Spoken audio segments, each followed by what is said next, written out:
una cuestión importante, bueno, ya vimos cuáles son las etapas que el bebé pasa para controlar su líquido, que es lo que tiene que controlar. Ya vimos la importancia del control térmico, ¿verdad? O sea, que si el bebé no controla la temperatura, va a producir calor para aumentar su temperatura a lo normal, y en esto, produciendo este calor, va a producir agua y se puede deshidratar. Entonces es muy importante mantener el bebé con una temperatura normal.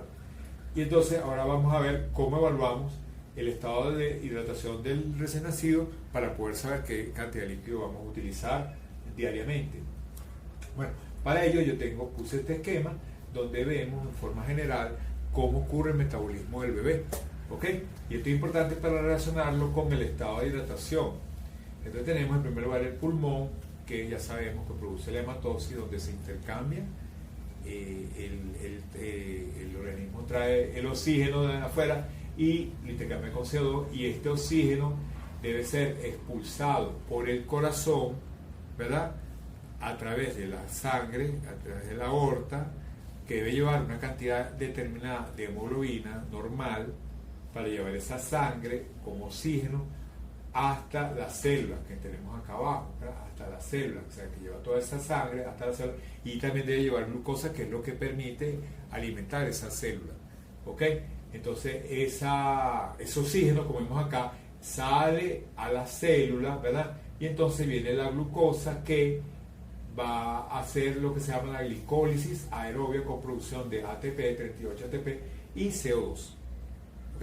O sea, que el oxígeno va a producir con glucosa, 38 ATP más CO2 más agua, o sea que va a producir agua, ¿verdad? Y este CO2 va a ser llevado por la vía, por la sangre no oxigenada o menos oxigenada hacia el nuevo para ser expulsado. Ahora bien, si por cualquier razón el oxígeno no es suficiente, o no hay hemoglobina, o el corazón no funciona, o no hay sangre suficiente que lleve todo esto al bebé y no hay glucosa, se produce lo que se llama glicólisis anaerobia, ¿ok? ¿No? En la cual hay producción de energía pero sin oxígeno. Entonces se va a producir acidosis metabólica, o sea, y lactato. Se va a producir lactato, que va a producir aumento del componente metabólico, ¿verdad? Y con menos producción de energía, apenas 2 ATP. Ahora bien, entonces, si no hay perfusión suficiente, o sea, si no llega esta sangre, como hemos dicho, que esto se va a reflejar clínicamente con unos signos clínicos que vamos a estudiar, ¿verdad? Y también, qué es lo que nosotros evaluamos para saber cómo está un paciente hidratado o no. Entonces, cuando nosotros tenemos un paciente que cuando le llega líquido suficiente, ¿verdad? Tendríamos que una fontanela, en los recién nacidos se vería esto, una fontanela deprimida, o sea, hundida, la mollerita, pues. ¿Okay? Y cabalgamiento óseo, o sea, yo digo que el huesito, ustedes no se acuerdan del huesito. El huesito es el juguito ese que era huesito, que se veía como una calavera. Igualito pasa en los prácticamente a ver, esa parte sí. Bueno, entonces vamos a ver cómo evaluamos un paciente cómo veríamos un paciente que está deshidratado. Bueno, un paciente deshidratado tendría los signos propios de deshidratación, un niño más grande pero más evidente, ¿no? Entonces en estos recién nacidos nosotros veríamos incluso, bueno, la fontanela deprimida, veríamos lo que se llama cabalgamiento óseo, o sea, es increíble, cuando ustedes tienen un prematuro sobre todo, que ven que los huesos se le montan, yo digo el síndrome de huesito, es decir, que los huesos se encaraman así, tú ves el cabalgamiento óseo total de los huesos.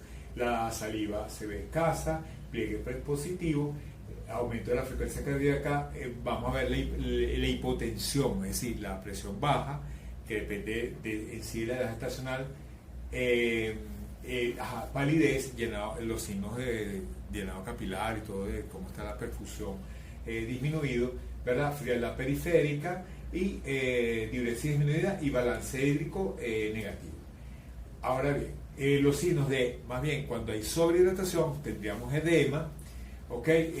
Tendríamos balance hídrico positivo, podríamos tener signos que nos hablan de que hay lo que se llama un ductus, taquicardia, pulsos saltones, congestión pulmonar en la ocultación, en la rayos X, hepatomegalia, ¿verdad? Todo esto nos hablaría de ductus arteriosos y deberíamos estar pendientes para controlar o disminuir los líquidos. Entonces, ¿cómo vamos a ver si el paciente necesita más o menos líquido? Bueno, la clínica, como ya nombramos, el peso diario, el balance hídrico, que vamos a aprender cómo se hace, ¿verdad? Y calcular las pérdidas insensibles. La hipotensión. Hablamos que la hipotensión es un parámetro que nos permite a nosotros evaluar si el paciente necesita o no líquido.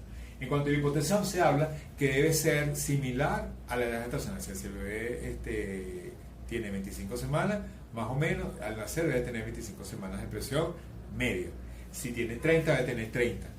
Pero la hipotensión en sí no es la presión arterial sola como indicativo que necesitas o más líquido o menos líquido, no es indicativo realmente. Dado que hay muchos factores que la alteran, ¿no? Por ejemplo, cuando el bebé nace, recuerden que el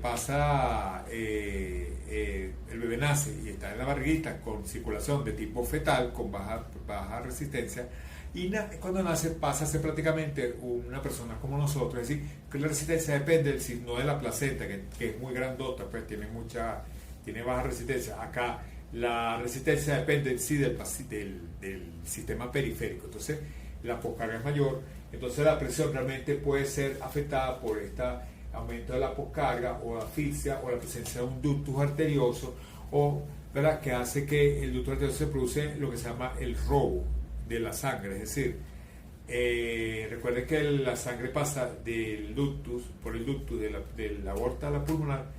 Entonces la aorta, donde medimos la presión, la sangre al irse de la aorta a la pulmonar ya no hay presión, entonces hay un robo, lo que se llama robo en sí de la circulación. ¿Ok? Y también la presencia de sepsis, ¿verdad? O que hace que haya vasodilatación o insuficiencia renal relativa, es decir, cuando es muy grave el paciente hay deficiencia de cortisol y eso altera la presión arterial. Es decir, hay muchos factores que hacen que la presión sola, para definir si un paciente necesita inotrópico o líquido, no nos sirva solamente como indicador. Para ello, entonces tenemos la clínica, ¿verdad? Y entender que hay factores que modifican esta presión arterial, ya sea falta de líquido, aumento de la poscarga, como ya hablamos, la alteración de la contractilidad por sepsis, acidosis, hipotermia. ¿Ok?